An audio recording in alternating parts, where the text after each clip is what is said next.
ولا تقولوا لمن يقتل في سبيل الله أموات بل أحياء ولكن لا تشعرون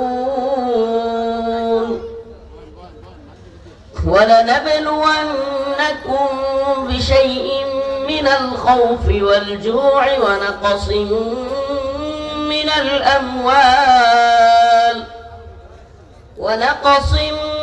الأموال والأنفس والثمرات وبشر الصابرين الذين إذا أصابتهم مصيبة قالوا إنا لله وإنا إليه راجعون صدق الله مولانا العظيم وصدق رسوله النبي الكريم ونحن على ذلك من الشاهدين والشاكرين والحمد لله رب العالمين সকলে একটু দরুদ শরীফ পড়ি اللهم صل على محمد وعلى آل محمد كما صليت على إبراهيم وعلى آل إبراهيم إنك حميد مجيد اللهم بارك على محمد وعلى آل محمد كما باركت على إبراهيم وعلى آل إبراهيم إنك حميد مجيد ঐতিহ্যবাহী সিরাজউদ্দিন কওমি মাদ্রাসা ও এতিমখানার উদ্যোগে আয়োজিত ঘুষারহাট শরীয়তপুরের আজকের এই তাফসীরুল কোরআন মাহফিলের সম্মানিত সভাপতি, সম্মানিত উলামায়ে কেরাম, সম্মানিত প্রধান অতিথি,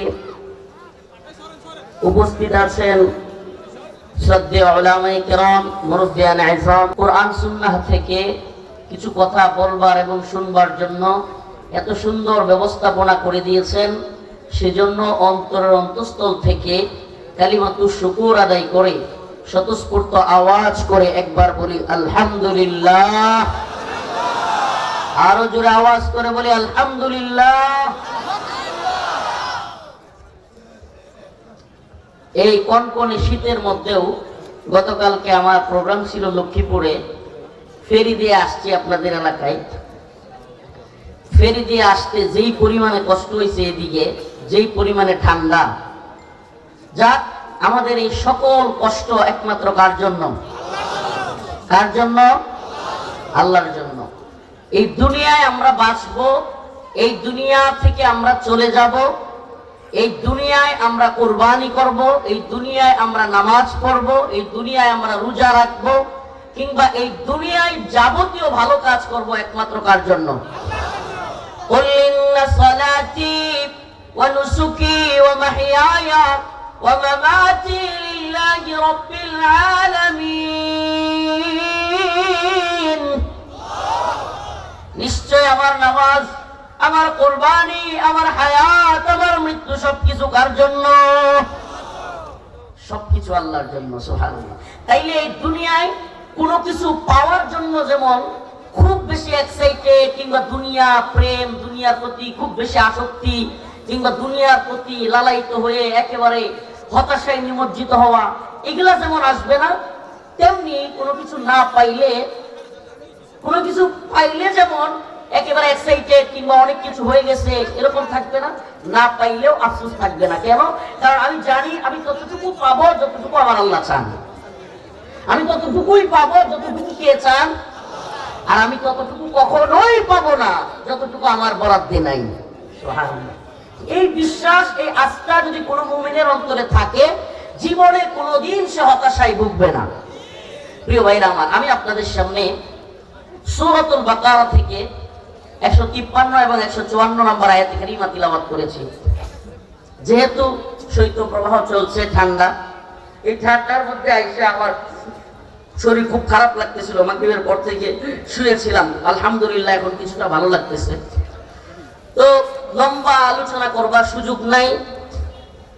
আমি আপনাদের প্রতি উদাত্ত আহ্বান থাকবে, যতক্ষণ আলোচনা হয় আমরা যেন মনোযোগ সহকারে শুনি। দেখুন আল্লাহ পাক কার মুখ থেকে কখন কোন কথা বের করেন, যে কথার কারণে আপনার কিংবা আমার জীবনের পরিবর্তনের জন্য এই একটা কথাই যথেষ্ট হয়ে যেতে পারে। আসলে জীবনে অনেক বেশি কথা যেমন বলারও দরকার নাই, তেমনি ভাবে অনেক বেশি কথার উপর আমল করার বা শোনারও তেমন একটা প্রয়োজন নাই। সুবহানাল্লাহ। এই জন্য ইতিহাস সাক্ষী যে দেখা গেছে সালাফদের, সাহাবাই কেরামের একটা ছোট্ট একটা হাদিসের মাধ্যমে তাদের জীবন ওনারা পরিবর্তন করে ফেলতেন। সুবহানাল্লাহ। তাদের জীবনটাকে নিজেরা গঠন করতেন এমন ভাবে যে কোরআনের একটা আয়াত তিনি নিজের জীবনে ফিট করতে গিয়ে দেখা যাইতো বাকি জিন্দেগি সম্পূর্ণটা দ্বীনের পথে, কোরআনের পথে তিনি পরিচালিত করতেন। সুবহানাল্লাহ। তো আল্লাহ পাক আমাদের সবাইকে ওই সমস্ত কথা, যেই কথা কল্যাণের, যেই কথা দুনিয়া এবং আখিরাত উভয় জাহানে কামিয়াবের, এমন কথা বলার এবং শোনার তৌফিক দান করুক। আমি মাঝে মাঝে বয়ানে উঠলে এই চিন্তা করে উঠি, বলি যে আল্লাহ, আমি তো নাদান গুনাহগার, জানি না আজকে এত শ্রোতা, হাজার হাজার মানুষ বসে থাকে আমাদের একটু কথা শুনবার জন্য, আমি কি বলবো। আল্লাহ, আপনি আমার মুখ দিয়ে এমন কোনো কথা বের করে দেন যে কথার কারণে এই মানুষগুলোর আমলি জিন্দেগি পরিবর্তন হয়ে যায়, দুনিয়া এবং আখিরাত উভয় জাহানে তাদের কল্যাণ হয়। এটা আল্লাহর কাছে বলি, আল্লাহ আপনি এটা করেন, আপনি তো পারেন। সুবহানাল্লাহ। সব কিছুর একচ্ছত্র আধিপত্যবাদী, একচ্ছত্র মালিকানা একমাত্র কার? কুলিল্লাহুম্মা মালিকাল মুলক তু'তিল মুলকা মান তাশা ওয়া তানজিউল মুলকা মিম্মান তাশা ওয়া তু'ইজ্জু মান তাশা ওয়া তুযিল্লু মান তাশা বিয়াদিকাল খায়র ইন্নাকা আলা কুল্লি শাইইন কাদির। এই সমস্ত মুলুকের মালিক কে? তু'তিল মুলকা মান তাশা। আল্লাহ বলেন আমি যাকে ইচ্ছা ক্ষমতা দান করি। সুবহানাল্লাহ। ওয়া তানজিউল মুলকা মিম্মান তাশা। আবার মন চাইলেই ক্ষমতা কাইরা নেই, পালায়া যাইতে বাধ্য করি।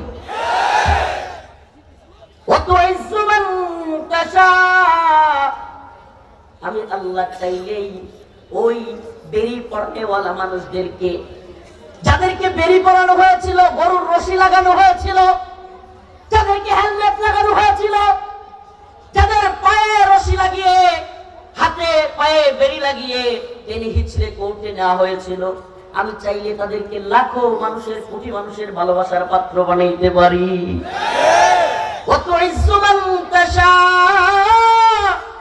আল্লাহ বলেন ক্ষমতার সর্বোচ্চ চূড়ায় উঠে দাম্ভিকতা যারা দেখায়, অহংকার যারা করে, আমি আল্লাহ চাইলে তাদেরকে লাঞ্ছিত করতে পারি। বিয়াদিকাল খায়র। সমস্ত কল্যাণের একচ্ছত্র মালিক একমাত্র আল্লাহ। তাবারাকাল্লাযী বিয়াদিহিল মুলক ওয়া হুয়া আলা কুল্লি শাইইন কাদির।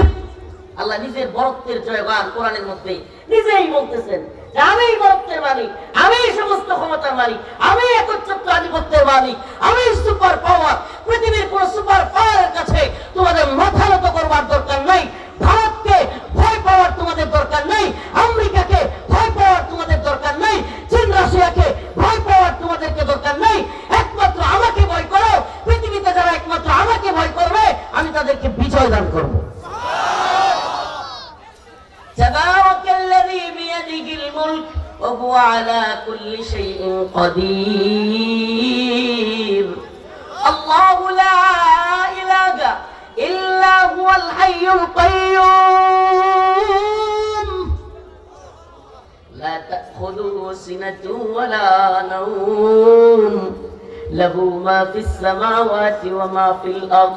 আল্লাহ তো এমন এক সত্তা, লা তাখুযুহু সিনাতুন ওয়ালা নাওম, যিনি কখনো ঘুমান না। লা তাখুযুহু সিনাতুন ওয়ালা নাওম, ঘুমের ভাবও তার মধ্যে আসে না। আমরা কেউ কিছুক্ষণ না ঘুমাইলেই, এক রাত না ঘুমাইলেই চোখের মধ্যে তন্দ্রা একটা ভাব আসে না?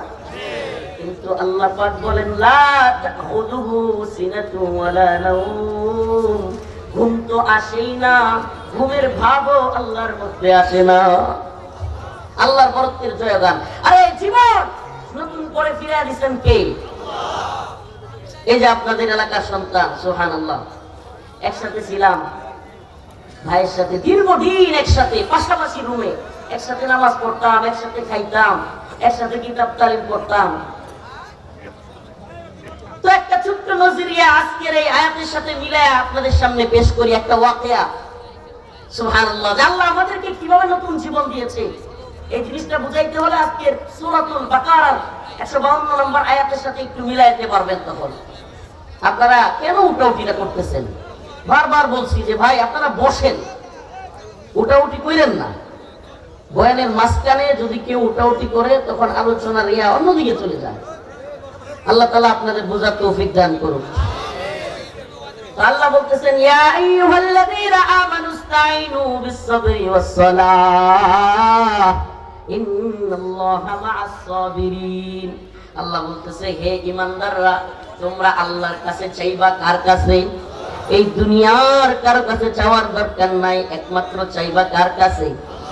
ইস্তাঈনু, তোমরা চাও বিস-সাবরি ওয়াস-সালাহ, সবর এবং নামাজের মাধ্যমে। আল্লাহ তরিকাও বলে দিচ্ছেন, সুবহানাল্লাহ।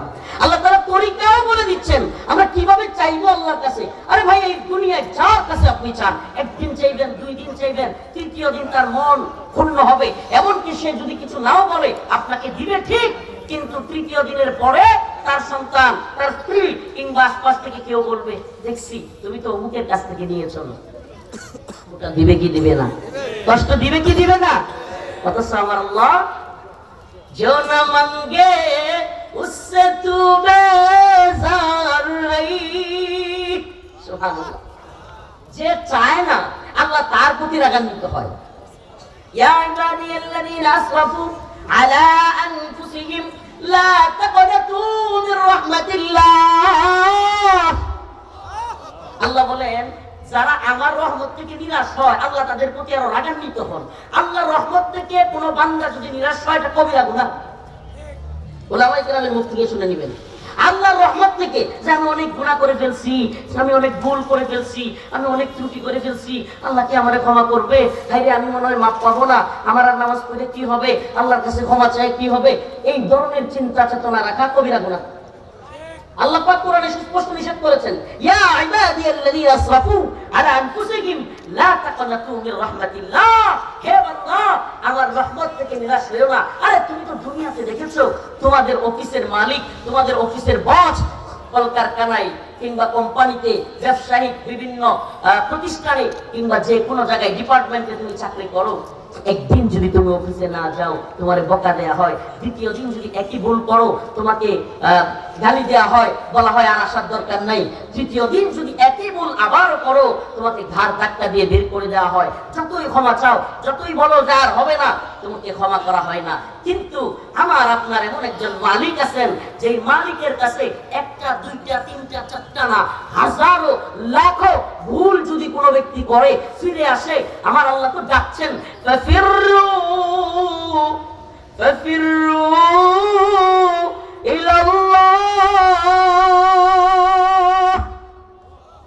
ফাফিরু ইলাল্লাহ।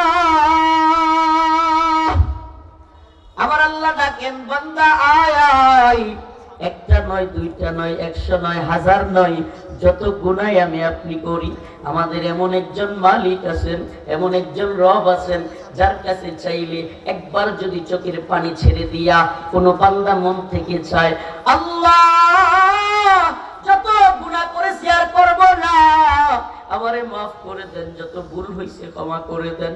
আমার আল্লাহ বলেন ইল্লা মান তাবা ওয়া আমানা ওয়া আমিলা আমালান সালিহান ফাউলাইকা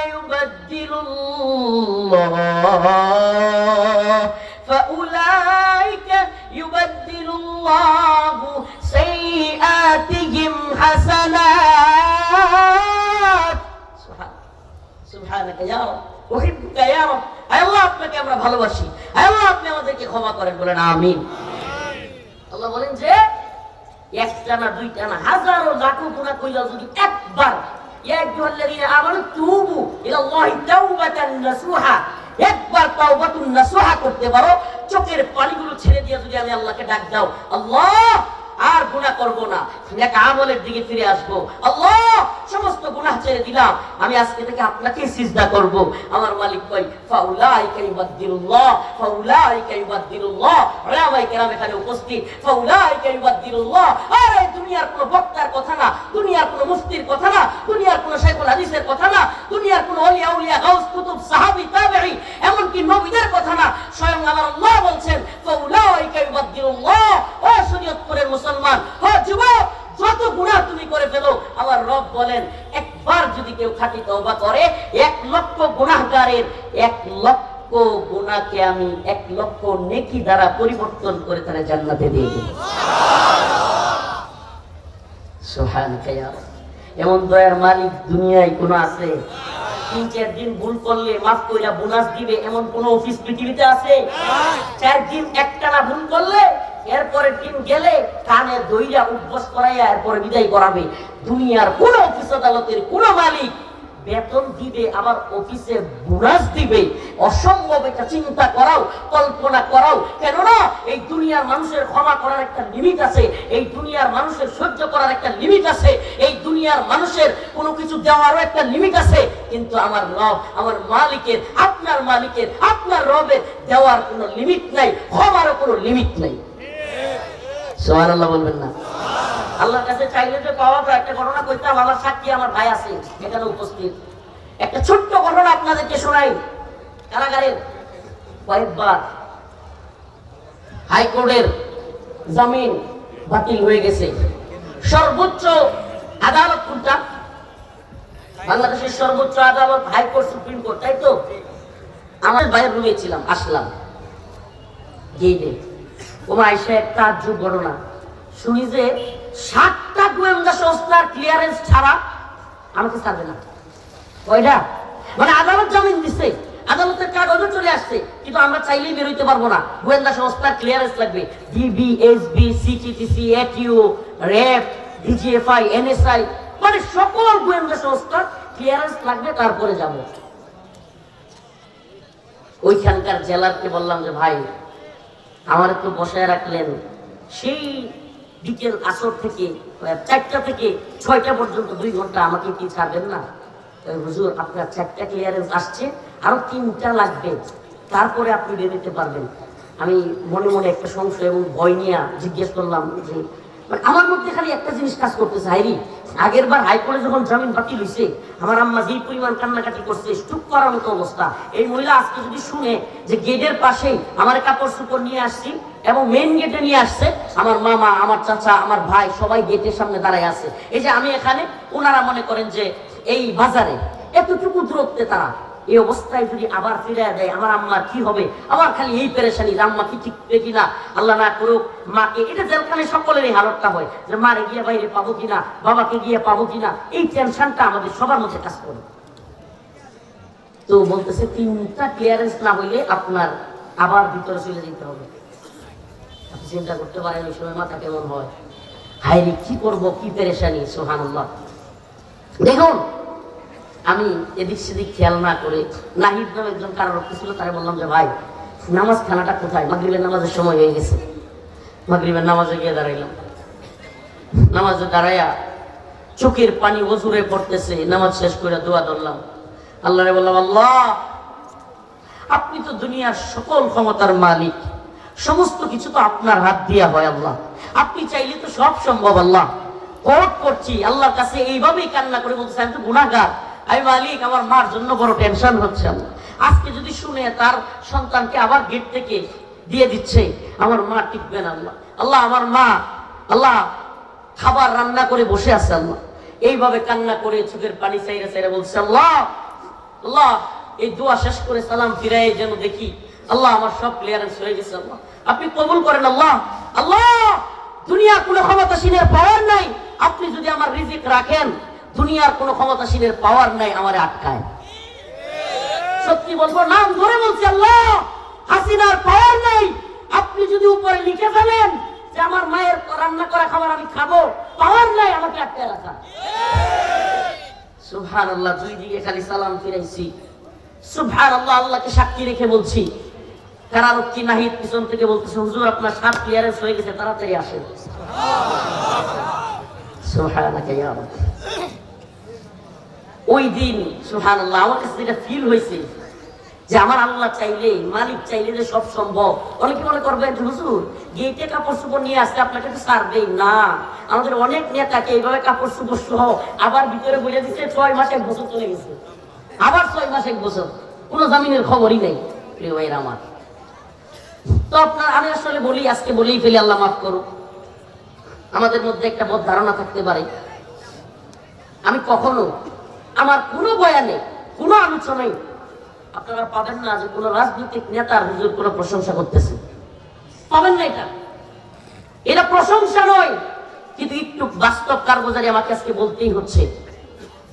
আমার কারাগার জিন্দেগিতে কোনো ব্যক্তি যদি আপন ভাইয়ের মতো কোনো হেল্প করে কিংবা আমাকে সার্বক্ষণিক সাপোর্ট দেয়, এটা ছিল মিয়ানুদ্দিন অপু।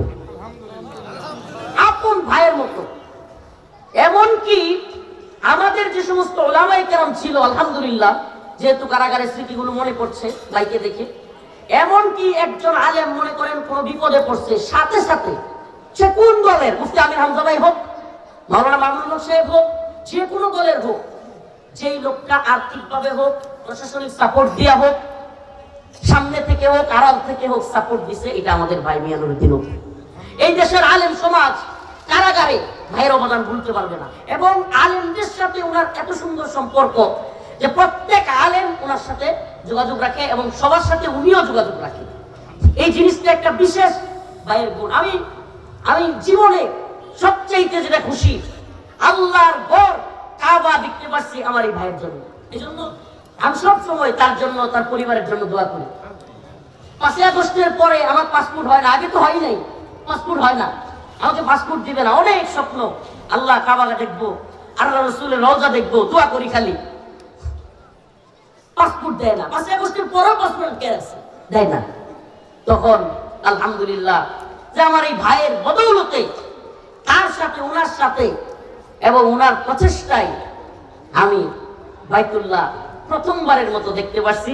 এবং এটা আমি সারা জীবন তার জন্য দোয়া করবো যে আল্লাহ আমি যার জন্য বাইতুল্লাহ দেখতে পাচ্ছি, আল্লাহ আপনি তারে ক্ষমা করে দেন, তারে দ্বীনের প্রতি অটল অবিচল রাখেন এবং তারে দিয়ে এই উম্মার, এই জাতির কাজ নিয়েন। প্রিয় ভাইরা আমার, বন্ধুগণ আমার, আমি আবারও বলছি, যদি মনে করেন উনি কোন রাজনৈতিক দলের সর্বোচ্চ লিডার, এই জন্য আল্লাহ মাফ করুক, আমি এই ধরনের দুঃখী না ভাই। আমি তো বরং প্রত্যেককে নসিহা দেই, প্রত্যেককে এই কথা বলি যে ভাই এই গণতান্ত্রিক রাজনীতি কিচ্ছু হবে না, এই দিন উম্মার ফিকির করেন, গণতান্ত্রিক রাজনীতি থেকে বের হন। আমি এই ফিকির সবাইকে চিন্তার, এই চিন্তা চেতনা সবাইকে দিতে চাই। বলি কেন বলি জানেন? কারণ আমি জানি যে দিন শেষে এই লাইনে যারা থাকে, ভালো কাজ করতে গেলেও মানুষের শত্রু হয়। এই লাইনে যারা থাকে, চেষ্টা ভালো করতে গেলেও মানুষের রুষানলে পড়ে, অনেক সময় নিজের জীবন রিস্কের মধ্যে পড়ে। এটা একটা অভিশপ্ত ময়দান। আল্লাহ আমাদেরকে ক্ষমা করুক, বোঝার তৌফিক দান। এজন্য নিজে এটা থেকে বিরত থাকি, অন্যদেরকেও চেষ্টা করি। প্রিয় ভাইরা আমার, বন্ধুগণ আমার, তো যেই কথা বলতেছিলাম যে আমরা চাইবো কার কাছে? চাইবো কার কাছে? একমাত্র আল্লাহর কাছে। দুনিয়ার কারো কাছে চাই না, চাইবো একমাত্র কার কাছে?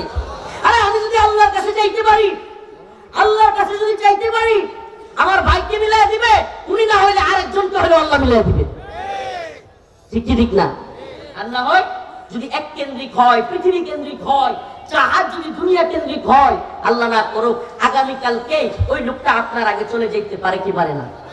পারে কি পারে না? তাহলে আপনি যার উপর ভরসা করলেন সেই তো আপনার আগে দুনিয়া থেকে চলে গেল, আপনি কেমনে পাবেন? পাবেন না কিছুই। যদি আল্লাহর কাছে চান, আল্লাহ পাক আপনাকে কোনো না কোনো ভাবে মিলিয়ে দিবেন, এটা ওনার ইচ্ছা। ইয়া আইয়ুহাল্লাযীনা আমানু ইসতাঈনু বিস-সাবরি ওয়াস-সালাহ ইন্নাল্লাহা মা'আস-সাবিরিন। আমার আল্লাহ বলেন, হে ঈমানদার, যদি তুমি প্রকৃত ঈমানদার হয়ে থাকো, একমাত্র চাইবে আল্লাহর কাছে। কার কাছে? ইস্তাঈনু, তোমরা চাও আল্লাহর কাছে বিস-সাবরি ওয়াস-সালাহ, নামাজ এবং সবরের মাধ্যমে। নামাজ এবং সবরের মাধ্যমে। আমরা গুনাহগার, কিন্তু ওই যে সবর করছিলাম, যত জুলুম আসুক আল্লাহ সবরে আছি আল্লাহ, আপনি আমাদেরকে সব দেখাইবেন। আরে আমাদের মালিক শেখ হাসিনা রে পালায়া যাইতে দেখাইছে। সুবহানাল্লাহ। আমাদের জেলখানায় আওয়ামী লীগের লোকেরা মজা করতে, হুজুর হাসিনা বাইচা থাকতে আর বাইর হওয়া লাগবে না, মজা করতো আমাদেরকে নিয়ে। আমি ভাইদেরকে মাথায় হাত দিতাম, বলতাম, বুঝাইতাম, বাইরে বলতাম অনেকেরই যে ভাই দেখবেন আল্লাহ পাক সামনে বলছি যে আল্লাহ পাক হাসিনার এমন পরিণতি ঘটাবে, আল্লাহ ছাড় দেয় ছেড়ে দেন না, ছাড় দিবেন ছেড়ে দিবেন না, এমন এক পরিণতি ঘটাবে যেটা আমরা কল্পনাও করতে পারবো না। যে আল্লাহ হাসিনার এমন পরিণতি দেখাবে আমরা বাইচা থাকতে, যেটা কল্পনার বাহিরে। হাসিনা এমন লজ্জাজনক পলায়ন করবে যেটা আমরা কেউ কল্পনাও করি নাই। সামনে বলতাম, ভিতরে আল্লাহ দেখাইছে কি দেখায় নাই? আল্লাহ দেখাইছে কি দেখায় নাই? বিশ্বাস রাখি যে আল্লাহ আলেমদেরকে যারা এত জুলুম করছে, এদেশের আলেমদেরকে, এদেশের ইসলামপন্থীদেরকে, এদেশের সর্বজন শ্রদ্ধেয় আলেমদেরকে যারা কারাগার থেকে হত্যা করে বের করেছে, আল্লামা দেলোয়ার হোসেন সাইদি রাহিমাহুল্লাহ এই জাতির সকল উলামায়ে কেরামের সেরেতাজ, সকল দলমত নির্বিশেষে মানুষ যাকে ভালোবাসতো, এই মানুষটাকে যারা এইভাবে হত্যা করে বের করেছে, এবং আল্লামা নূর হোসেন কাসেমী রাহিমাহুল্লাহ, আল্লামা বাবুনগরী রাহিমাহুল্লাহ সহ শত সহস্র আলেমকে যারা এইভাবে জুলুম করেছে, আল্লাহ তাআলা এই ডাইনি যিনি ফিরাউন হাসিনাকে বাংলার জমিনে একদিন ইনশাআল্লাহ ফাঁসির কাস্টে ঝুলাবেন।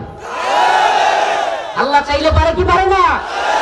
আল্লাহ চাইলে সব পারে। আমরা সেই দিন দেখার অপেক্ষায় ইনশাআল্লাহ। কেন জানি মনে হচ্ছে আল্লাহ পাক আমাদেরকে সেই দিনও দেখাবে। আপনারা যদি কেউ মনে কষ্ট পান, আমার কিছু করার নাই, কিন্তু আমাদের কষ্টের শেষ নাই। আমাদের সাথে যেই জুলুমেরা করেছে, আরে আপনাদের বিরুদ্ধে বক্তব্য দিয়েছি, আপনাদের প্রধানমন্ত্রীর বিরুদ্ধে বক্তব্য দিয়েছি, মেনে নিলাম। জেলখানায় তো নিছেন, রিমান্ডে তো নিছেন, আদালতে রায় হবে, তারপরে আমরা দোষী নাকি নির্দোষ প্রমাণিত হবে। তো তার আগে আলেমদের কাপড় খুলেন, এটা কোন বৈধতা? আলেমদেরকে মেয়ে দিয়া ধরায় ধরেন, এটা কোন বৈধতা? এরপরেও যদি কারো মনে হয় সব কাজ সঠিক, তাইলে বোঝা গেল এর বিবেকের মধ্যে কুকুর পেশাব করেছে। আমরা নিজে ভিকটিম। আল্লাহর কসম করে বলছি, আল্লাহকে সাক্ষী রেখে বলছি, আমাদের সাথেই যদি এগুলো ঘটে, সাধারণ মানুষের সাথে কি করছে? আপনি কি মনে করেন আল্লাহর আরশ কি করছে? আল্লাহর আরশ চিৎকার করে করে যখন কান্না করছি, আমাদের লুঙ্গিগুলো টেনে টেনে খোলা হতো, যখন আমাদের কাপড় চোপড় খুলে ফেলা হচ্ছে, আল্লাহর আরশ কাঁপছে। আরশ কি মনে করছেন? এইভাবেই হাসিনা পালায় যায় নাই। র্যাব, ডিজিএফআই, এনএসআই, সেনাবাহিনী, পুলিশ, ডিবি সব তার দখলে, ছাত্রলীগ, যুবলীগ, হেলমেট লীগ সব তার দখলে ছিল। কেউ কল্পনাও করে নাই যে হাসিনারে ফেলাইব কে। আল্লাহ কয় আমি একজন আছি। দেখাইছে কি দেখায় নাই? সুবহানাল্লাহ। যে আল্লাহ মুসা আলাইহিস সালামের মাধ্যমে, যে আল্লাহ ফেরাউনকে, নমরুদকে মশার মাধ্যমে তাড়ায় দিতে পারে, সেই আল্লাহর কাছে হাসিনা কিছু? সে আল্লাহর কাছে মোদি কিছু? সে আল্লাহর কাছে নেতানিয়াহু কিছু? সে আল্লাহর কাছে ডোনাল্ড ট্রাম্প কিছু? আল্লাহর কাছে কিছুই না। এরা যদি নিজেদেরকে সুপার পাওয়ার মনে করে, আমি বলবো সুপার পাওয়ার সির্ফ আল্লাহ। সুপার পাওয়ার সির্ফ আল্লাহ, লা ইলাহা ইল্লাল্লাহ। সুপার পাওয়ার সির্ফ আল্লাহ, লা ইলাহা ইল্লাল্লাহ। সুপার পাওয়ার সির্ফ আল্লাহ, লা ইলাহা ইল্লাল্লাহ। তাকবীর, আল্লাহু আকবার, তাকবীর, আল্লাহু আকবার। দুনিয়ার মুসলিম এক হও, এক হও, এক হও, এক হও। দুনিয়ার মুসলিম, আমার নেতা তোমার নেতা বিশ্বনবী মুস্তাফা। তাকবীর, আল্লাহু আকবার। আসুক না যত বাধা, যত ঝড় সাইক্লোন, রাসূলের পথে মোরা চলবই। আসুক না যত বাধা, যত ঝড় সাইক্লোন, কোরআনের পথে মোরা চলবই। আসুক না যত বাধা, যত ঝড় সাইক্লোন, ঈমানের পথে মোরা চলবই। এ জীবন বাজি রেখে দিনের নিশান মোরা বাংলার আকাশে উড়াবই। মোরা কামানের মুখোমুখি দাঁড়িয়ে আল্লাহু আকবার বলবই, আসুক না যত বাধা যত ঝড় সাইক্লোন, কোরআনের পথে মোরা চলবই। পারবেন তো ইনশাআল্লাহ? আমাদেরকে যদি কেউ কামানের ভয় দেখায়, আমরা কি আল্লাহর ভয় করব না কামানের ভয় করব? আমাদেরকে কেউ যদি জঙ্গি বিমানের ভয় দেখায়, আমরা কি বিমানের ভয় করব না আল্লাহর ভয় করব? আমাদের দেশ যদি কেউ দখল করবার ভয় দেখায়, আমরা কি সেই হিন্দুত্ববাদীদের ভয় করব না আল্লাহকে ভয় করব? আমার রাসূল বলেছেন, ইসাবাতান মিন উম্মতি আহরাজাহুম আল্লাহু মিনান নার, ইসাবাতুন তাগজুল হিন্দা ওয়া ইসাবাতু মা ঈসা ইবনে মারইয়াম। আমার উম্মতের দুইটা দল ইসলামের পক্ষে কিয়ামতের ঠিক আগ মুহূর্তে বিশাল বড় দুই মালহামায় শরীক হবে। মালহামাতুল কুবরা, বড় দুই যুদ্ধে শরীক হবে। একটার নাম হলো গাজওয়াতুল হিন্দ। আমার রাসূল বলেছেন, যে গাজওয়াতুল হিন্দে শরীক হবে, আল্লাহ পাক তার আগে পিছনে সমস্ত গুনাহ maaf করে দিবেন। আল্লাহ পাক তাকে জান্নাতের গ্যারান্টি দিয়েছেন যুদ্ধ করবার আগে। সুবহানাল্লাহি ওয়া বিহামদিহি। তাহলে আমরা কি ভয় পাই? আমাদেরকে আমাদের দেশ শুভেন্দু অধিকারী নামের এক ভণ্ড নেতা ভারতীয়, সে হুমকি দেয় বাংলাদেশ কেন মোদি দখল করে না। মোদিকে বলি, পৃথিবীর সমস্ত পরাশক্তি মিলাও ইসলাম এবং মুসলমানদের ধ্বংস করতে চেয়েছে, কিন্তু পৃথিবীর ইতিহাস সাক্ষী, ইউরিদুনা লিইউতফিউ নূরাল্লাহি বিআফওয়াহিহিম ওয়াল্লাহু মুতিম্মু নূরিহি ওয়ালাউ কারিহাল মুশরিকুন। আমার আল্লাহ বলেছেন, আরে ওরা তো চায় ফুৎকার দিয়ে ইসলামকে ধ্বংস করে দিবে, কিন্তু আল্লাহ পাক ইসলামকে সমুন্নত করবেন। পৃথিবীর কোনো শক্তি নাই, যদিও মুশরিকরা পছন্দ করে, কিন্তু আল্লাহ পাক ইসলামকেই বিজয়ী করবেন। কাম মিন ফিয়াতিন কালিলাতিন গালাবাত ফিয়াতান কাসীরাতান বিইذنিল্লাহ। আল্লাহ বলেন, বড় বড় দল দেখবা ঠিক আছে, বড় বড় অস্ত্রের, বড় বড় কামানের, বড় বড় ট্যাঙ্ক, সবকিছু দেখবা ঠিক আছে, কিন্তু আল্লাহ বলেন, আমি আল্লাহর উপর ভরসা করে কোন দল যদি ইসলামপন্থীরা লাইগা থাকে, শক্ত থাকে, আল্লাহ পাক ছোট দলকেও বড় দলের বিরুদ্ধে বিজয়ী করবেন। আমাদের লস আছে কোন? আমাদের লস আছে। আমরা যদি দুনিয়ায় বাইচা থাকি, যদি এদের বিরুদ্ধে এইভাবে যুদ্ধ কইরাও সবর কইরা বাইচা থাকি, আমরা হব গাজী। আমরা কি হব? আল্লাহ না করুক যদি আমরা দুনিয়া থেকে চলে যাই, ওদের হাতে যদি আমরা মারা যাই, আল্লাহ বলেন আমাদেরকে মারা যাওয়া লোককে মরতেছে এই লোককেও মরছে বলা যাবে না। আল্লাহ বলছে, ওয়ালা তাকুলু লিমান ইউকতালু ফি সাবিলিল্লাহি আমওয়াত বাল আহইয়া ওয়ালাকিন লা তাশউরুন। ওয়ালা তাকুলু লিমান ইউকতালু ফি সাবিলিল্লাহি আমওয়াত। যে আল্লাহর রাস্তায় জীবন দিয়েছে, যে দ্বীনের জন্য জীবন দিয়েছে, যে ঈমানের জন্য জীবন দিয়েছে, যে ইহুদি খ্রিস্টান মুশরিকদের বিরুদ্ধে, হিন্দুত্ববাদী আধিপত্যবাদের বিরুদ্ধে কথা বলতে গিয়ে মরেছে, তোমরা তাদেরকে মৃত বলিও না। সুবহানাল্লাহ বলবেন না? সম্মান দেওয়ার মালিক কে? শরীফ উসমান হাদিকে সম্মান দিছে কে? জীবনে কল্পনা করছিলেন বাংলাদেশের ইতিহাসে সবচেয়ে বড় জানাজা হবে তার? কেউ কল্পনা করেছিলেন? সম্মান দেওয়ার একমাত্র মালিক কে? ইজ্জত দেওয়ার একমাত্র মালিক কে? যদি আপনি লড়াই করেন, হকের পথে থাকেন, অটল অবিচল থাকেন, সত্যের পক্ষে থাকেন, কোন দলের চাটুকারিতা না করেন, কোন দলের চামচামি না করেন, কোন ব্যক্তির দালালি না করেন, হকের পক্ষে অটল অবিচল থাকেন, আজকে দুনিয়া আপনার দিকে না তাকালেও আপনি পৃথিবী থেকে চলে গেলে এই দুনিয়া আপনার জন্য কাঁদবে, আল্লাহর আরশ পর্যন্ত কাঁদবে, আল্লাহ পাক আপনাকে জান্নাত নসিব করাবেন। ওয়ালা তাহসাবান্নাল্লাযীনা কুতিলু ফি সাবিলিল্লাহি আমওয়াতা। আল্লাহ পাক বলেন, যেই ব্যক্তি আল্লাহর পথে জীবন দিল, ওয়ালা তাহসাবান্নাল্লাযীনা কুতিলু ফি সাবিলিল্লাহি আমওয়াতা, তোমরা তাদেরকে মৃত বলিও না। সুবহানাল্লাহ। মানে মৃত বলাও যাবে না, আল্লাহ নিষেধ করে দিচ্ছেন। আরে এরা মৃত না, তাইলে কি? বাল আহইয়া, বাল আহইয়া, বরং তারা তো জীবিত। বাল আহইয়াউন ইনদা রাব্বিহিম ইরযাকুন। আল্লাহ বলেন তারা জীবিত। কেমন জীবিত? শুধু জীবিত না, আমার রাসূল হাদিসে পাকের মধ্যে বলেন, মুসলিম শরীফের হাদিস, আল্লাহর রাসূল বলেন, ওই শহীদের আত্মা দুনিয়া থেকে চলে গেছে, আপনার কাছে মনে হবে মারা গেছে, কিন্তু ওই শহীদের আত্মাটাকে আল্লাহ পাক জান্নাতের সবুজ পাখির মধ্যে ঢুকায় দিবেন। আল্লাহ তাআলা ওই জান্নাতের সবুজ পাখির মধ্যে আত্মাটাকে ঢুকাবেন। আত্মাটা যেখানে মন চায় ঘুরবে, উড়বে, যা মন চায় খাবে, ঘুরতে ঘুরতে, খাইতে খাইতে আল্লাহর আরশের ল্যাম্পপোস্টের নিচে গিয়ে বসবে। আস্তে কর। তৈরি? শহীদের মিছিলে নাম লিখাতে চলো মুসলিম ভাই, শহীদের মিছিলে নাম লিখাতে চলো মুসলিম ভাই। মরণের স্বাদ পাবে তুমি, এসো না নাম লিখাই, শহীদের মিছিলে নাম লিখাতে চলো মুসলিম ভাই। আল্লাহু আকবার। এই তো সে কাফেলা বীরের জাতি, আজও থামেনি যার চলার গতি। এই কাফেলার চলার গতি থামে নাই। আবরার ফাহাদ গেছে, মীর ওয়াসিম গিয়েছে, মুগ্ধ গিয়েছে, আমাদের ভাই উসমান হাদি গিয়েছে, আবু সাইদ গিয়েছে। এই গতি থামবে না। শাহাদাতের রক্তের বিনিময়ে এই বাংলাদেশে কোরআন প্রতিষ্ঠিত হবে। শহীদদের রক্তের উপরেই বিজয় লেখা হয়। বিজয় এমনি এমনি আসে না। বিপ্লব মানে জীবন দেয়া বসে থাকা নয়, সে কোনদিন আসবে না রে করো যদি ভয়। বিপ্লব মানে জীবন দেয়া বসে থাকা নয়, সে কোনদিন আসবে না রে করো যদি ভয়। আসবে বিজয় রক্ত আর জীবনের বিনিময়, আসবে বিজয় রক্ত আর জীবনের বিনিময়। বিপ্লব মানে জীবন দেয়া বসে থাকা নয়, সে কোনদিন আসবে না রে করো যদি ভয়। ভয় পাইলে বিজয় আসবে? 24 সালের জুলাই যদি ছাত্ররা ভয় পাইতো, বিজয় আইতো? আমরা যদি ভয় পাইয়া চুপসে যাইতাম, যাইনি 32 মাস জেলে ছিলাম, 26 দিন রিমান্ডে ছিলাম, ইয়া আল্লাহ এইবার তো একবার লুঙ্গি লুঙ্গি খুলছে, আর একবার যে কি করবে, এই চিন্তা যদি একবার মাথায় আসতো, রাজপথে দাঁড়াইতে পারতাম। আমার ভাই মিয়া নুরুদ্দিন অপু আমারে ফোন করে বলে, অবশ্য আপনারে থাকেন, এত গরম হইেন না, টেনশন করতো। ফোন দিয়ে দিয়া বলতো যে আপনি নাইবেন না, আপনি পরিচিত মুখ, ঝামেলায় পড়বেন। ভাই আমারে সাবধান করতো, কিন্তু আমরা থামি নাই।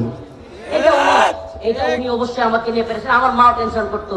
আমার ওয়াইফ বিয়ের পরে 4 আগস্ট কিংবা আগস্টের আন্দোলনে তাদের হাতে একেবারে শেষ বিদায় নিয়ে আসছিলাম রাজপথে, নামাজ পড়াইছি রাজপথে, থাকছি রাজপথে, বিজয় নিয়ে ফিরছি রাজপথে। পরের দিন গিয়া বাইরে আনার জন্য গেটে চলে গেছিলাম, বলছিলাম যে দেখ বেটা কি আর জেলখানার আইন চাইন, কাগজ টাগজ সবগুলো এখনই স্যার জিজ্ঞেস করেন, সব আলেমুল আমাদেরকে এক্ষুনি ছেড়ে দিতে হবে, নাহলে জেল ভেঙে ফেলবো। পরে কথা দেওয়া হয়েছে যে কাগজ টাগজ ঠিক মতো দিলে কালকে ছেড়ে দিবে। আলহামদুলিল্লাহ বাইরে সহ আলেমুল আমাদেরকে সহ আস্তে আস্তে ছেড়ে দিছে। এখন আবার নতুন করে আলেমুল আমাদেরকে গ্রেফতার করার চক্রান্ত করা হচ্ছে। আল্লাহ এদেরকে বুঝদান করুক, আল্লাহ এদেরকে সঠিক বুঝদান করুক। এই দেশে কোন সরকার যেন কোন বাহিরের শক্তির কথায় এদেশের ইসলামপন্থীদেরকে আটক না করে। কারণ এই দেশে যদি কোন সরকার ইসলামপন্থীদেরকে আটক করে, এই দেশের মানুষ ইসলামপন্থীদেরকে ভালোবাসে। কোনো কিছুরই লাগে না, বিরিয়ানির প্যাকেট লাগে না, টাকা পয়সা লাগে না। এই দেশের আলেম উলামাদের প্রত্যেকটা প্রোগ্রামে হাজার হাজার মানুষের দল নামে, হাজার হাজার মা আমাদের জন্য নফল রোজা রাখছে, বের হয়ে শুনছি। হাজার হাজার বাবা রাতে তাহাজ্জুদে আমাদের জন্য কান্না করছে। এই দেশের মানুষ আর যাই কিছু উলামায়ে কেরামকে ভালোবাসে। উলামায়ে কেরাম ভুলের উঠতে না, আমরা কেউ ভুলের উঠতে না, আমাদের অবশ্যই ভুল হয়, কিন্তু আল্লাহর নবীর সাহাবায়ে কেরামের মতো এই জামানায় তো উলামায়ে কেরাম আসবে? এই জামানায় কি আপনারা আবু বকর আশা করতে পারেন? হযরত ওমরের মতো ব্যক্তি আশা করতে পারেন? তো এই জামানায় ওদের ভুল থাকবে, কিন্তু তারপরেও যারা দ্বীনের পথে থাকবে, দ্বীনের কথা বলবে, যারা হকের পক্ষে থাকবে, তাদেরকে আমাদেরকে ভালোবাসতে হবে। ভালোবাসতে হবে কি হবে না? যদি কোনো ব্যক্তি আদর্শহীন হয়ে যায়, পকেট আর পেটের দান্দাবাজি শুরু করে, ইসলামের কথার বাহিরের কথা বলে, দ্বীনকে ভুলভাল বুঝায়, তখন আপনি তাকে ভালোবাসেন না। কিন্তু যদি কেউ দ্বীনের পথে কথা বলে, দল মতে উঠতে উঠে সে দ্বীনকে বিজয়ী করতে চায়, আমাদেরকে অবশ্যই অবশ্যই সেই আলেমের পক্ষ নিতে হবে, সেই আলেমের জন্য দোয়া করতে হবে। রাজি আছেন তো ইনশাআল্লাহ? তো যেই আয়াত পড়েছি সূরাতুল বাকারার 153 এবং 54, প্রথম আয়াতের কিছু কথা আপনাদেরকে শোনালাম। দ্বিতীয় আয়াতে আল্লাহ বলেছেন, ওয়ালা তাকুলু লিমান ইউকতালু ফি সাবিলিল্লাহি আমওয়াত বাল আহইয়া ওয়ালাকিন লা তাশউরুন। আল্লাহ বলতেছেন যে তোমরা যাদেরকে দুনিয়ায় দেখো যে তারা মারা গেছে, আসলে তারা মরে নাই, তারা জীবিত। বাল আহইয়াউন ইনদা রাব্বিহিম ইউরযাকুন, তারা তাদের রবের কাছে নিয়ামত প্রাপ্ত। সুবহানাল্লাহ। ওই যে জান্নাতের সবুজ পাখি হইয়া ল্যাম্পপোস্টে বসছে, মনে আছে আপনাদের? ওই ল্যাম্পপোস্টের নিচে আল্লাহর বান্দাকে আল্লাহ ডাক দিছে, সুবহানাল্লাহ, বিল্লাহুল মাওলা ফালাহুল কুল। আরে দুনিয়া আমার কি দরকার? আমার মালিক যদি আমার সাক্ষাৎ দেয়, আমার সৃষ্টিকর্তা আমার রব যদি আমার ডাক দেয়, বান্দা আমার কাছে আয়, এর চাইতে বড় খুশির আর কি আছে? বলেন না, এর চাইতে খুশি আর কি আছে? এই দুনিয়ার সমস্ত দুনিয়া আমার লিখে দেওয়া হলো, এই সমস্ত দুনিয়ার ক্ষমতা আমার দেওয়া হলো, আগামীকালকে আমি মারা গেলাম, লাভটা কি? বলেন না, লাভটা কি? এই দুনিয়ার সবচাইতে বড় ক্ষমতাসীনরা কি আজকে কবরে যায় নাই? যায় নাই? এই শরীয়তপুরের বড় বড় হামলা সুন্দর ক্ষমতাসীনরা আজকে কোথায়?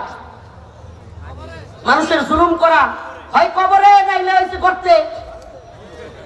না, মাঝে মাঝে আমার গর্তে থেকে আমার হুমকি দেয়, আরে কি কষ্ট যে লাগে আমার। মাঝে মাঝে ফেসবুকে একটু লেখালেখি করি বা কোনো কিছু লিখলে হুমকি দেয়, হুজুর আরেকবার আইলো। তখন আমি কই কি জানেন?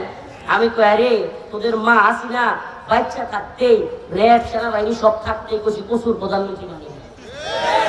আরে আম তো পলাইছস, গর্তে আসছ, গর্তে থাক, বের হইলে সিসিং পাক। আমরা এই দুনিয়ার কোনো ক্ষমতাসীনকে পরোয়া করি না। আল্লাহর পথে যদি আসিস, ভুলের জন্য যদি ক্ষমা চাস, যে আর কোনো অপরাধ করবো না, কার উপরে জুলুম করবো না, বাংলার জনগণ যদি মনে করে, তাইলে বাংলার জনগণ সিদ্ধান্ত নেবে। কিন্তু আপনার মধ্যে অনুশোচনা আসবে না। আপনার খারাপ কাজগুলোর জন্য, অবৈধ কাজগুলোর জন্য, মানুষের উপর জুলুমের জন্য আপনার মধ্যে ন্যূনতম অনুশোচনা আসবে না। আমরা আপনাকে সাপোর্ট করবো, এটা কি হইতে পারে? আপনি তো জানেন, আপনি তো একদিন অনুশোচনাই করলেন না। আমি কোনোদিন দেখি নাই, আমার একবারে নিকট আত্মীয় থেকে নিয়ে অনেককে দেখেছি, কিন্তু এই দলের কাউরে দেখি নাই অনুশোচনা করতে। আল্লাহ এদেরকে ক্ষমা করুক, হেদায়েত দান করুক, সহি বুঝ দান করুক। দোয়া করি, আর কি করবো? দোয়া করি আল্লাহ এদেরকে সহি বুঝ দেয়। অন্তত বুঝো যে আলেমুল আমাদেরকে এইভাবে কষ্ট দেওয়া ঠিক হয় নাই। অন্তত বুঝো যে এই দেশের যুবকদেরকে গুলি করে মারা ঠিক হয় নাই, এই দেশের হেলিকপ্টার থেকে গুলি করে মারা ঠিক হয় নাই, আলেমুল আমাদেরকে নির্যাতন করা ঠিক হয় নাই, আরো যা কিছু করছি এগুলা ভুল করছি। এই বুঝটা যদি এদের মধ্যে আসে, আল্লাহ হয়তো হেদায়েত দিয়ে ক্ষমা করতেও। প্রিয় ভাইরা আমার, আল্লাহ তাআলা ডাক দিবেন আরশ থেকে, বান্দা তুমি আর কি চাও? সুবহানাল্লাহ বলবেন না?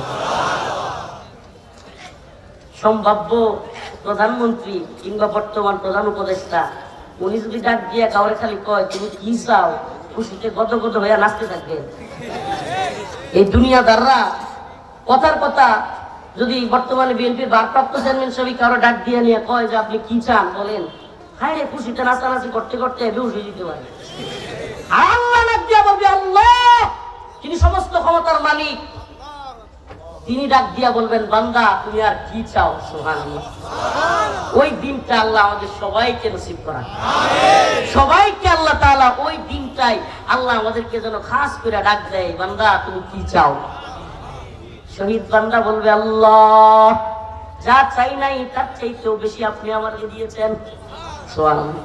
শহীদ বলবে, আল্লাহ দুনিয়াতে যেগুলোর চিন্তাও করি নাই, কল্পনাও করি নাই, দুনিয়ায় কখনো এগুলো পাবো চিন্তায়ও আসে নাই, কল্পনায়ও আসে নাই, অথচ আপনি এর চাইতেও বেশি কিছু দিয়েছেন, আর কিছু চাই না। আল্লাহ আবারও বলবে, বান্দা বলো কি চাও, আমি তোমার প্রতি খুশি। সুবহানাল্লাহ, সুবহানাল্লাহ। ওয়ালা সাউফা ইউতিকা রাব্বুকা ফাতারদা। এই আয়াতটা বেশি বেশি পড়তাম, চিল্লিয়া চিল্লিয়া গজল গাইতাম, বাইরে তো শুনতো, পাশাপাশি রুমে থাকতো, তো আমি কারেন্ট গেলে গাই, মানে কারাগারে কারেন্ট গেলে নীরব নিস্তব্ধ হয়ে যায়, চিল্লিয়া চিল্লিয়া সাহায্যের গজল গাইতাম। এই যে গজল আমরা করে শুনাইছি না, এগুলা কারাগারে চিৎকার করে করে বলতাম, মন থেকে ফ্রেশ হইতাম যে আল্লাহ আপনি তো বলছেন ওয়ালা সাউফা ওয়ালা সাউফা ওয়ালা সাউফা, অচিরেই ও আমার বান্দা, অচিরেই এমন একটা সময় আসবে ইউতিকা রাব্বুকা ফাতারদা, তোমাকে আমি এমন কিছু দিব যে তুমি অন্তর থেকে সন্তুষ্ট হইয়া বলবে, আল্লাহ আমি রাজি খুশি হয়ে গেছি। এই আয়াতটা সূরাতুদ দুহার, এই আয়াতটা খালি তিলাওয়াত করতাম, চিৎকার করে করে তিলাওয়াত করতাম। আল্লাহকে সাক্ষী রেখে বলছি, ভাই তো জানে, আল্লাহকে সাক্ষী রেখে বলছি, যা চাই নাই তার চাইতে বেশি আল্লাহ দিয়েছে। এমন একটা আশা নাই যেটা আমার মালিক আমার জন্য পূরণ করে নেই। সুবহানাল্লাহ বলবেন না? এই জন্য বলি যে দুনিয়ায় কারো কাছে না চাইয়া আমরা চাইবো কার কাছে? মন থেকে যদি ফাঁকি দিলে গভীর রাত্রে একদিন চোখের পানি ছাইরা দিয়া চাইতে পারে, চ্যালেঞ্জ করলাম যা চাইবেন তা পাবেন। যুবকদেরকে বলি, যুবক ভাইদেরকে বলি, সোমবারে বৃহস্পতিবারে রোজা রাখো, যে চাকরির জন্য, রিজিকের জন্য বিয়ে করতে পারছো না, সোমবার বৃহস্পতিবার কন্টিনিউ রোজা রাখো। একটা আমল, এই আমলটা আমি নিজে আলহামদুলিল্লাহ গুনাহগার মানুষ কিন্তু করে সেটার ফলাফল পেয়েছি। যে যুবক টেনশনের মধ্যে আসো, আল্লাহ না করুক অনেকে ডিপ্রেশনে চলে যায়, অনেকে হতাশা হইতে হইতে আল্লাহ না করুক অনেকে সুসাইডের দিকে চলে যায়, সময় মতো চাকরি পাচ্ছি না, সময় মতো ইতালি যেতে পারতেছি না। ইতালি যাওয়ার এই শর্টকাট রাস্তা এটা বন্ধ করতে হইব, এই মরার মৃত্যু পথযাত্রা এগুলা বন্ধ করতে হইব, আল্লাহর কাছে চাইতে হবে। সোমবার বৃহস্পতিবারে কন্টিনিউ কোনো যদি যুবক রোজা রাখে, আমি আল্লাহ রসুলের কথা আপনাদেরকে শোনা যায়, ওই যুবক মন মতো চিরেই বিয়ে করতে পারবে। হে যুবক, মন মতো অবশ্যই আল্লাহ তাআলা তার কপালে একজন নেককার আবেদা সালেহা স্ত্রী তার কপালে জুটাবে এবং আল্লাহ পাক তার রিজিকের ওয়াসাআত দিয়ে দিবে। সুবহানাল্লাহ। সোমবারে বৃহস্পতিবারে নফল রোজা, কয় হুজুর আমরা তো রমজানের রোজাই রাখি না, তাইলে তো আল্লাহর ক্ষমা আপনার জন্য না। নাউজুবিল্লাহ। সবাই নিয়ত করেন যে বলেন আল্লাহ আল্লাহ আগামী রমাদানের একটা রোজা আমরা ছাড়বো না। আয় আল্লাহ তাওবা করিতেছি, আর নামাজ ছাড়বো না। আয় আল্লাহ আর আপনার নাফরমানি করব না। আল্লাহ সবাইকে কবুল করুক, মঞ্জুর করুক, জালে মালে বরকত দান করুক, ইমানে আমলে হেফাজত করুক। আখিরি কথা, ওই শহীদ শেষ কথা যেটা বলবে, আল্লাহ যদি আমারে কিছু দিতেই চান আমারে আবার দুনিয়ায় পাঠাবেন। সুবহানাল্লাহ বলবেন না? আল্লাহরে বলতেছে, আল্লাহ যদি আমারে কিছু দিতেই চান দুনিয়ায়, জান্নাতীরা কেউ, হাদিসে আসছে জান্নাতীরা কেউ আবার দুনিয়ায় ফিরতে চাইবে না, আর জান্নাতের নাজ নিয়ামত দেখে পাগলের মতো হয়ে যাবে, একজনও দুনিয়াতে আসতে চাইবে না। একমাত্র শহীদ বলবে, আল্লাহ আমারে আবার পাঠাইয়া দেন। যেই মর্যাদা শহীদের দিচ্ছেন, আরেকবার যদি দিনের পথে গিয়ে যুদ্ধ করি, আরেকবার যদি শহীদ হয়ে আইতে পারি, তাইলে মনে হয় আরো মর্যাদা বাড়বে। সুবহানাল্লাহ আলহামদুলিল্লাহ। আল্লাহ পাক আমাদের সবাইকে শাহাদাতের জিন্দেগি দান করুন, দ্বীনের পথে লড়াই করে আল্লাহ পাক আমাদেরকে শহীদি মৃত্যু দান করুন। আমাদের কোনো লস নাই, এই দিকেও লাভ। আল্লাহ রাসূল বলেন, মুমিনের দুইটা দিক দেখে আমি অবাক হয়ে যায় যে মুমিন দুনিয়ায় কোনো কিছু যদি কষ্টে পড়ে, দুনিয়ায় কোনো মুসিবতে পড়ে, সবর করে, আল্লাহ তার প্রতিদান দেয়। আবার যদি মুমিন কোনো নিয়ামত পায়, ধৈর্য ধারণ করে এবং নিয়ামতের শুকরিয়া আদায় করে, আল্লাহ তাআলা তার নিয়ামত বাড়ায়া দেয়। দুই দিকেই লাভ। আল্লাহ তাআলা আমাদের সবাইকে ঈমানের সাথে অটল অবিচল রেখে শাহাদাতের মৃত্যু নিয়ে নামাজের সাথে ঈমানের সাথে মৃত্যুবরণ করার তৌফিক দান করুক। ওয়া আখিরু দাওয়ানা আলহামদুলিল্লাহি রাব্বিল আলামিন। আসসালামু আলাইকুম ওয়া রাহমাতুল্লাহি ওয়া বারাকাতুহু। খাস করে দোয়া চাই।